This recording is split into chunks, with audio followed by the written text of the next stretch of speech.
Right from the beginning, I just wrote in my own voice, and then what I discovered was that the way I look at things, or the way I think, or the way I write things down, other people are the ones that find it comedic, or not. And I like to think, I don't like to say comedic writer, or comedy writer, but it's just give myself credit for saying like wry. This stuff is wry. But I think there's a combination usually of wryness and poignancy.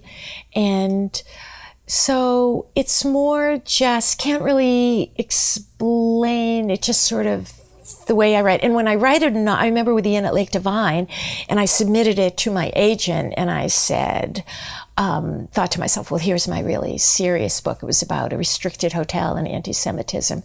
And right away, it was, the first thing I heard was, oh, it's so funny. And I thought, well, why fight that? The novel, I had 65 pages, and it was third person, and it was not a widow narrating it. And then, when Bob died, it wasn't that I thought, well, this is my new life, I don't write about myself anyway. But I thought, I know one sister will be divorced and out of money, and the other one will be widowed, and the third sister says, you two should live together. And I didn't even identify, because I thought, well, I'm newly widowed, and my character, I'll make her widowed 2 years. And of course, then I caught up to her, and I had to push her out of the house, and then I had to push myself out of the house. That's code for I started dating.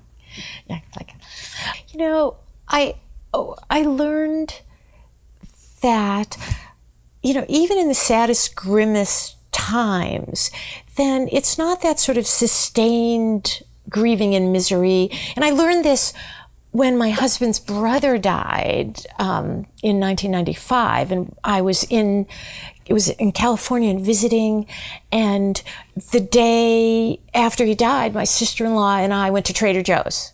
And so it was sort of, life goes on. Not that we were then food shopping, it was, pre-funeral, but not every moment is solemn. And I realized this when my husband was sick, extremely good at compartmentalizing. And so I could sort of put things in their own little compartment and go to the computer, or just, talk to a friend, and just find not so much the humor in the situation, but I have a very good friend soon after Bob died, and I sometimes have to apologize for being, a cheerful person. And she said, I think your default setting is cheerful. With the essays, as you're reading along in the essays, then Bob is alive. It's sort of the coupling columns, he was all alive. And then there's a new section, and it's called Since Then. And so it's about, life, about his decline and death, and the great things that my son I was in Massachusetts, and my son was in California, and he came home for a visit and said, I'm coming home. And I said, no, I'm managing. And he said, it's going to get worse. My husband had a fatal kind of dementia called frontotemporal dementia. I can't live with myself being so far away, and it's the right thing to do. So I wrote an essay both about Bob's decline, and then, Ben's being the wonderful son. And the essays are dedicated to Ben. It says, for Benjamin Austin, champion son. This one, it's called, so the essay collection, which is being brought out at the same time by Houghton Mifflin Harcourt. And it's divided into 4 sections. One is Meet the Family. The second is On Writing. And then coupling columns, which were 7 or 8 that I wrote or maybe 10, for the Boston Globe. I was a rotating columnist. And then after that, there's a shorter chapter called Since Then, which is sort of update. So the one I'm reading is from the family, Meet the Family. And and it's called Sex Ed. When my son was 9 years old, A family friend gave him, "Why do our bodies stop growing? Questions about human anatomy answered by the Natural History Museum." The illustrated book was a big hit, filled with the occasional half-goofy question like, "Is it true that you can eat an apple standing on your head?" Or, "Is the skull one big bone?" On page 88, Ben found question 132, the loaded one, which asked, "When do I stop being a child?" Beneath that were 3 paragraphs on puberty, including a sentence that got his attention. Quote, "Body changes in adolescence turns girls into young women who can have babies and boys into young men who can make women pregnant."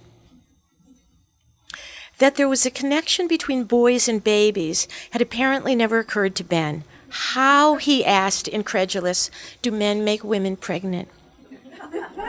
I, the evolved parent at child-rearing's sacred crossroads, said, "Let's go ask Daddy."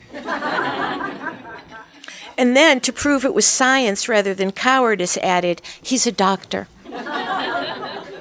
Daddy was watching TV. I repeated Ben's question.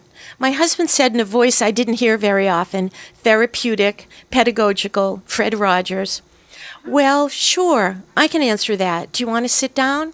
And truly, Planned Parenthood could have videotaped his presentation and distributed it.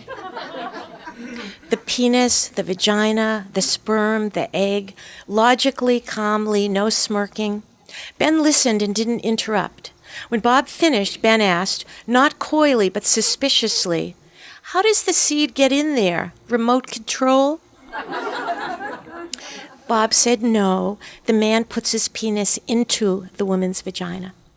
After a few moments of contemplation, Ben asked, "Do you have to get naked to do this?" Bob said, "Yes, you did." "Did you and Mom get naked?" Bob said, "I believe we did."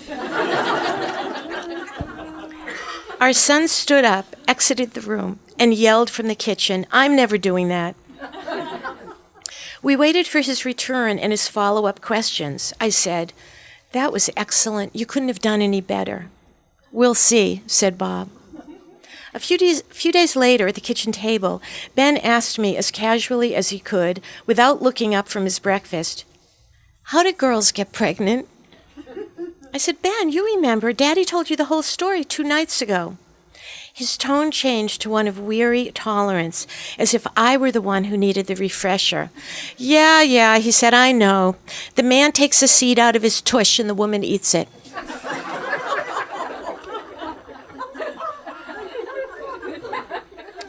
Well, why not? It had its own charm. And I was learning something valuable. One shouldn't push the facts of life too early. I'd like to think I corrected his misapprehension on the spot, but I don't remember doing so.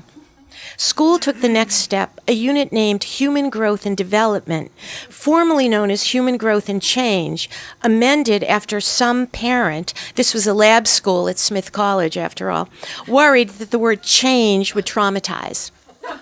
That's true. The boys and girls were separated for the classes. The boys got, I swear, Mr. Wiener, it's true, an experienced and married 6th grade teacher. 5th grade proved to be good timing developmentally because Ben would study his vocabulary list without snickering. Again, Bob did the quizzing. "Vulva," I heard him ask evenly from the next room. To which Ben would answer equally clinically, "The external genital organs of the female." "Vas deferens." "The main duct that carries semen," our 10-year-old answered, as matter-of-factly as if the topic were cotton gin and Eli Whitney. Section 2 of Human Growth and Development was co-ed, a year later in the spring of 6th grade. I asked Ben how that was going, boys and girls together. "It was fine," he said, his tone implying, "Why wouldn't it be?" I asked how his friend Nathaniel was coping with this mature subject matter, because I knew from Nathaniel's mother that he still believed in the Tooth Fairy and Santa Claus. Ben answered as if venting a class-wide scorn over Nathaniel's reproductive IQ. Nathaniel, he didn't even know what PMS was. Seventh grade brought a new school, and mid-year, a new unit called simply Health. Ben announced it at breakfast, sighing and saying, "We start Health today." A pause and a wry smile. I was his best audience, and he knew it. Third year in a row, I learn about fallopian tubes. He was an old hand. The teacher later told me that when Ben presented his special project on conjoined twins, featuring Chang and Eng, Barnum's famous act, he informed the class that both men had married. Long pause, shake of the head, then, "Don't even ask about the honeymoon." He's grown up now with his own place, a fruitful social life, and good sense. I'd like to thank Bob and Mr. Wiener, the playground, his bunkmates at camp, the locker room, the internet, and especially the talking transparent woman at Boston's Museum of Science. It's an important job, and I couldn't have done it alone.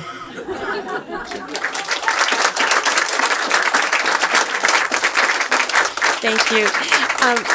Before I read that, my first reading was Tuesday night in New York, and my son was there. So I asked him first, and I said, "How would you feel if I read that?" And he said, "Oh, it's okay." And then and by the way, you got the PG version, by the way. And he said, "Do me a favor, though. Don't introduce me before you read it." Because everyone's going to be checking on me to see my reaction to it. So I didn't, but he's in a lot, and the book is dedicated to him, the essay collection.